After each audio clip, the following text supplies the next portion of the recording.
Hello everyone, আমার YouTube channel এবং Facebook পেজে সবাইকে স্বাগতম। সাইডে প্রত্যেক দিনই একটা নির্দিষ্ট টাইমে টিবিএম করানো হয়। সাইডের ওয়ার্কারদেরকে নিশ্চয়তা করার জন্য, সেফটি নিশ্চয়তা করার জন্য সাইডের পিছনের দিকে কার্বলিক অ্যাসিড দেওয়ায় আমরা গুরুত্বপূর্ণ বিষয় আলোচনা করব। ওয়ার্ক অ্যান্ড হাইটে কীভাবে পেইন্টিংয়ের কাজ করব বা স্টিল শেডকে কীভাবে আমি আপ করব।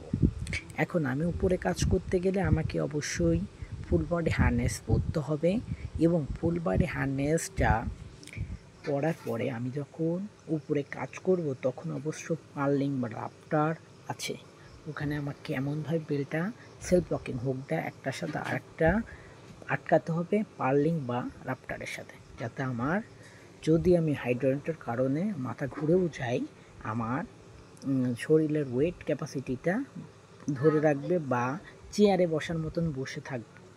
যখন আমি আপ করব স্টিল পার্লিংগুলো আপ করব তখন আমাকে যাতে আমি পড়ে না যাই এই জন্য আমার ফুল বডি হার্নেসটার সেলফ লকিং হুকটা আটকে রাখতে হবে সব সময়, যাতে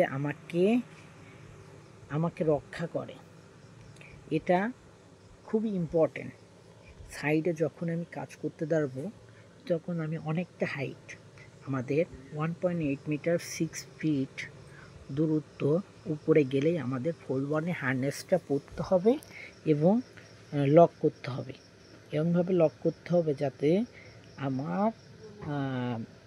আমার ওয়েট ক্যাপাসিটি এবং চেয়ারে বসার মতন হয় এবং সেলফ লকিং হুকটা আটকে রাখতে পারি।